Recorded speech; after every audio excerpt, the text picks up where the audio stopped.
Diaspora FM, le journal.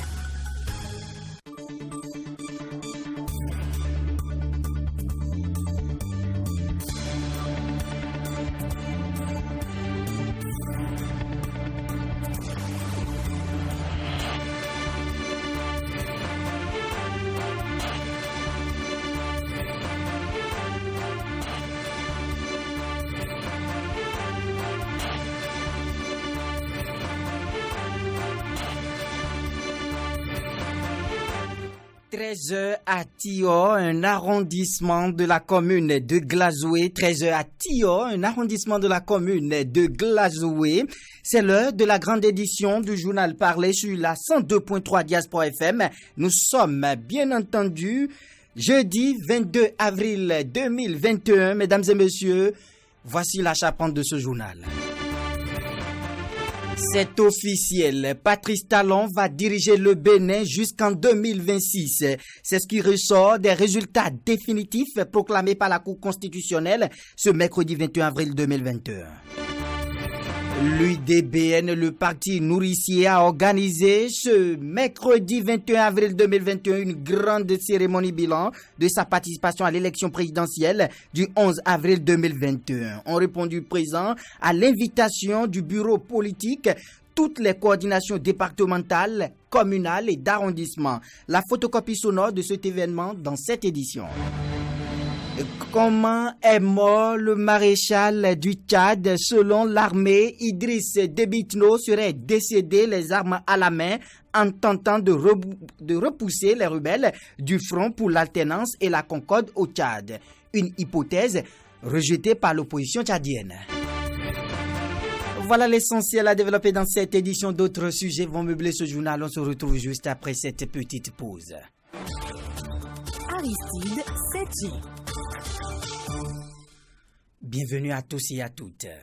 La Cour constitutionnelle a proclamé ce mercredi 21 avril 2021 les résultats définitifs de la présidentielle du 11 avril 2021.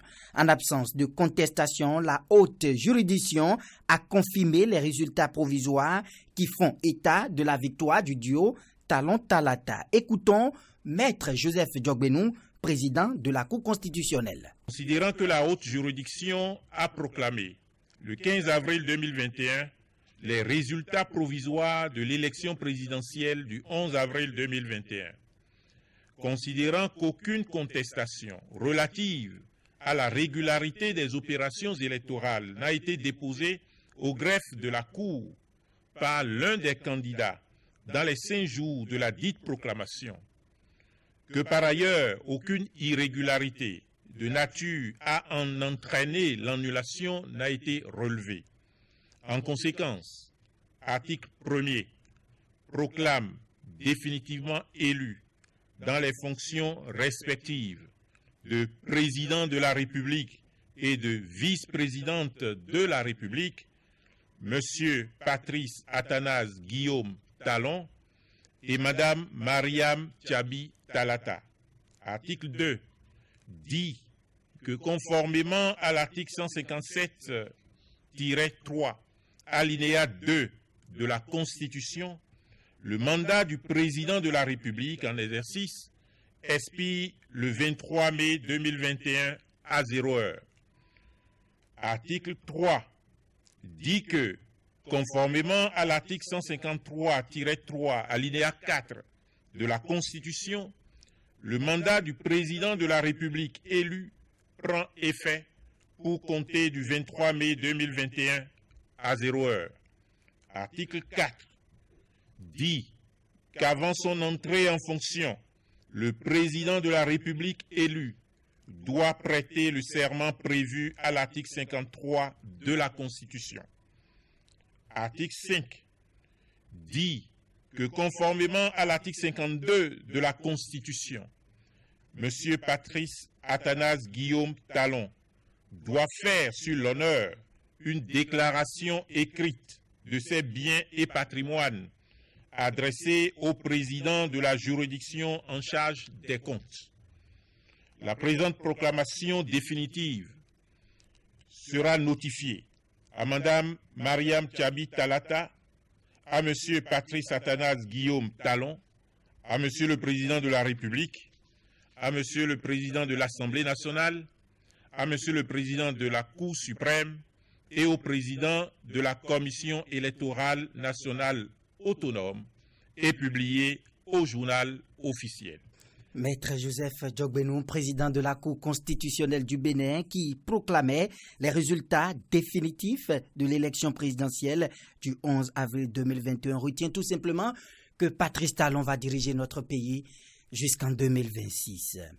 L'Union démocratique pour un Bénin nouveau UDBN a organisé ce mercredi 21 avril 2021, c'était hier, une cérémonie de reconnaissance à l'endroit de tous ceux qui ont pris part activement à ses côtés dans le processus de l'élection présidentielle 2021. Occasion pour Claudine Afiavi-Prudencio, la présidente de l'UDBN, de remettre des attestations de reconnaissance et des trophées à ces acteurs de la victoire par KO du duo Talon Talata à l'issue du scrutin. C'était au siège du parti à Godomede-Kungbe dans Abomey-Calavi. La photocopie sonore de cet événement est signée Samson Akpedaoki. Le parti Union démocratique pour un Bénin nouveau UDBN reconnaît et célèbre le mérite de ces valeureux militants qui ont pris une part active dans la victoire du duo Talon Talata à la présidentielle du 11 avril dernier. C'est à travers une cérémonie festive qui a réuni autour de la présidente Claudine Afiavi-Prudencio des coordonnateurs départementaux, communaux, des sympathisants et des partenaires. Danse, chant, prestations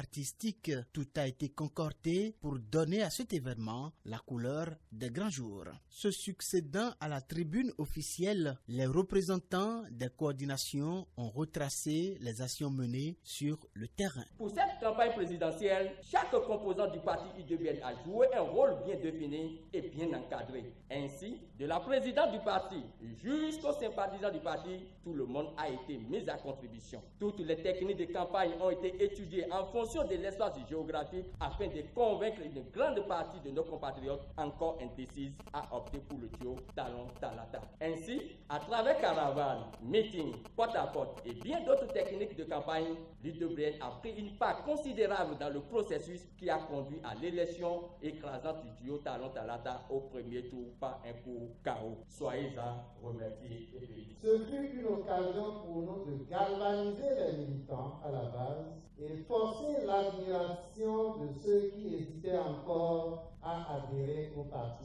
UDBN. C'est l'occasion pour moi de dire merci à la présidente et la rassurer qu'elle peut compter sur les hommes et les femmes engagés pour l'animation de la vie du parti au niveau des départements, des communes, des arrondissements, des villages et des hameaux de notre pays. Dans son discours, Claudine Afiavi-Prudencio se dit satisfaite du travail abattu par ses soldats pendant la campagne présidentielle. Mes chers coordonnateurs, soyez fiers de vous-même. Je vous ai jaugé, mais j'ai vu comment vous travaillez. Vous avez véritablement mouillé le maillot.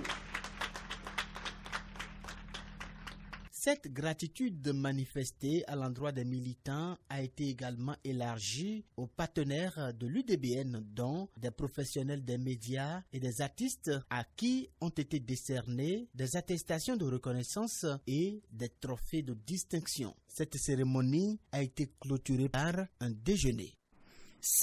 Il y a de nombreuses voix critiques contre les arrestations en cours actuellement au Bénin. Mais ce matin, sur RFI, le directeur de la communication de la présidence de la République, Wilfried Léandre Ngoubedi, a balayé du revers de main les avis de ceux qui pensent qu'il y a une main invisible derrière ce qu'ils appellent la traque des opposants.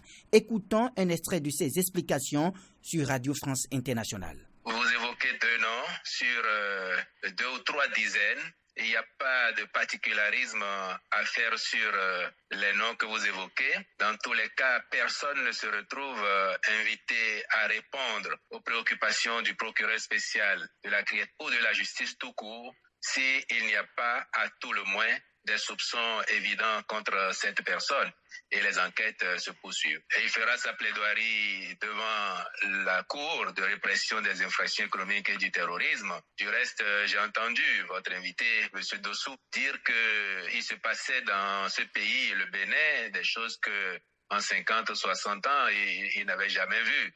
J'ai noté cela, j'ai envie de lui dire que précisément ce qui a changé, c'est que désormais le sens des responsabilités prévaut au Bénin.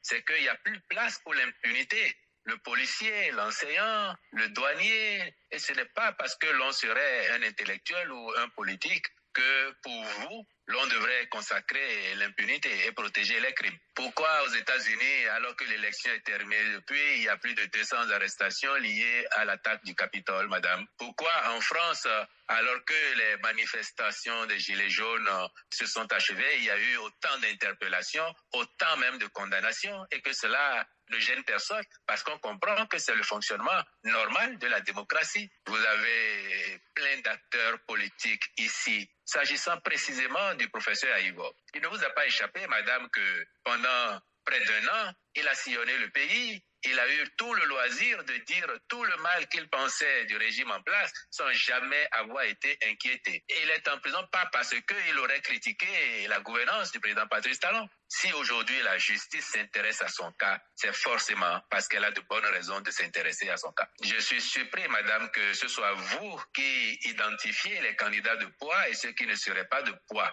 Vu de l'Occident, on dit que les principaux opposants veulent le dossier invalidé. Non, c'est inapproprié. Le thème exact, c'est de dire qu'ils ont déposé des dossiers non complets, des dossiers qui en eux-mêmes étaient invalides. Cela n'est pas de la responsabilité du candidat ou du président Patrice Talon.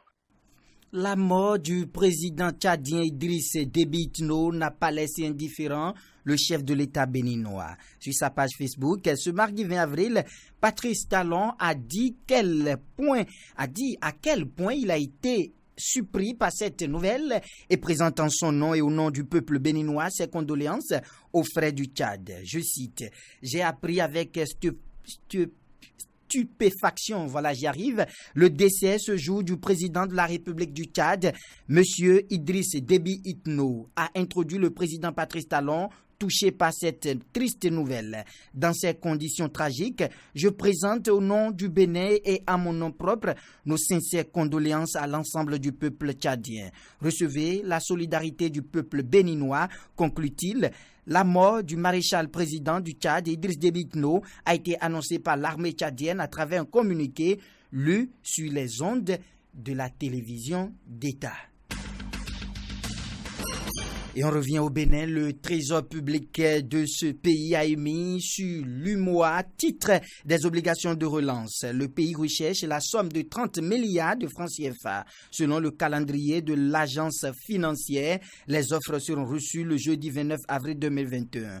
Le Bénin revient sur le marché financier de l'UMOA avec une demande de 30 milliards de francs CFA. Il s'agit d'une émission simultanée d'obligations de relance ODR en date du 29 avril. L'émission est faite en 2 obligations assimilables du Trésor OAT de maturité 7 ans et 10 ans. Le remboursement de ces obligations se fera le premier jour ouvrable suivant la date d'échéance.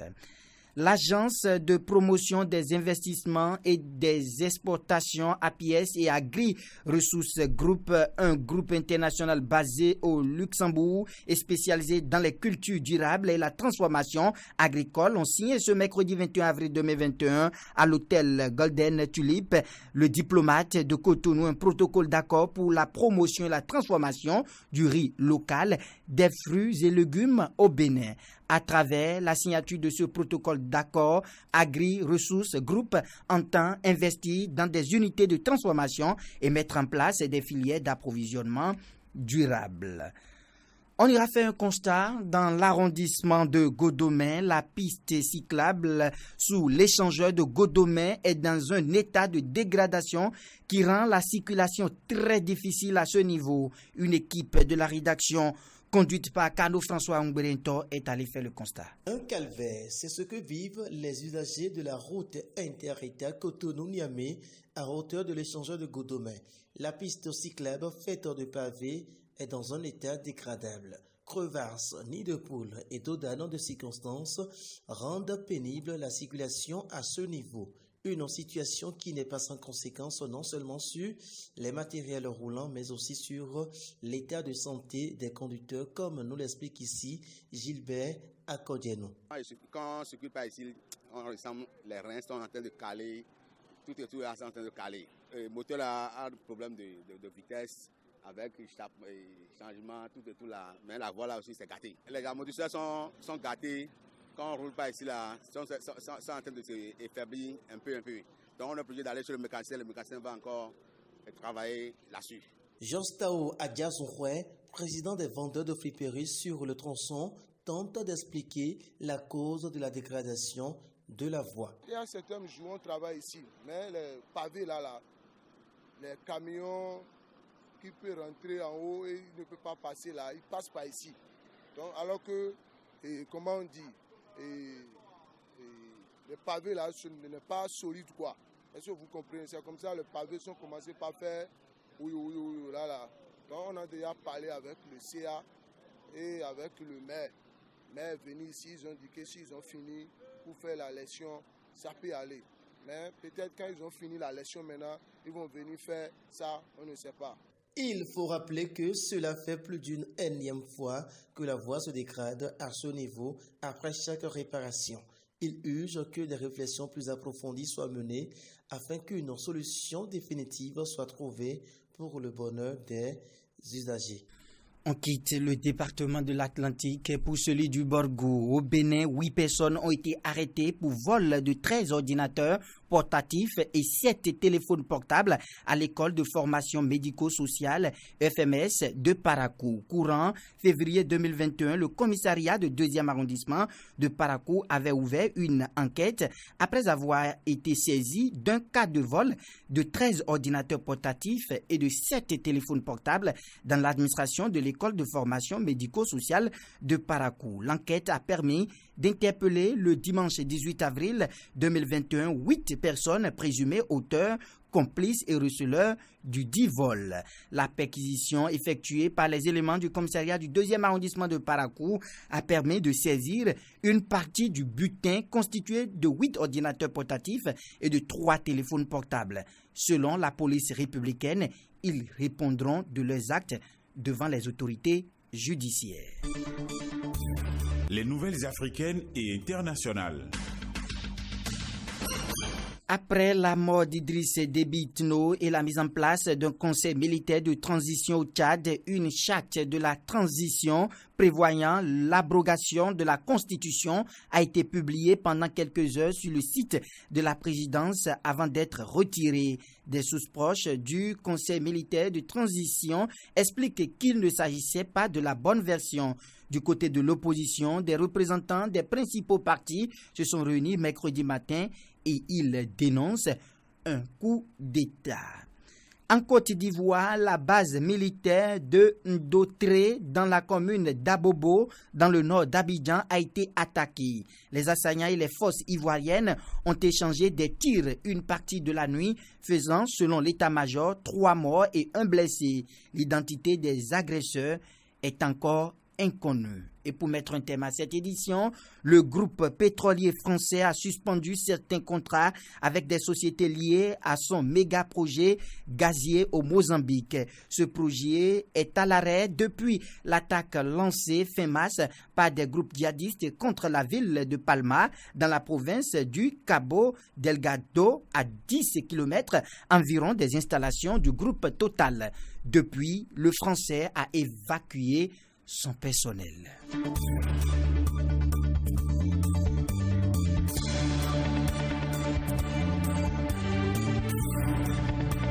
C'est la fin de cette messe de l'information sur la 102.3 Diaspora FM. Merci de l'avoir suivi. Mise en onde, Marc Fabrel Doibé, assistant technique, Emmanuel Agbodjelou, présentation Aristide Setin.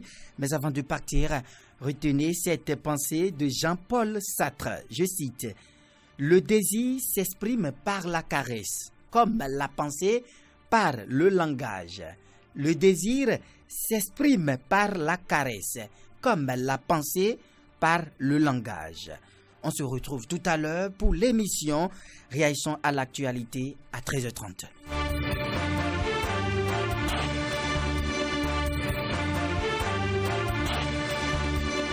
De l'éducation à la culture, de la culture à la politique, informer à la politique, informer à la politique.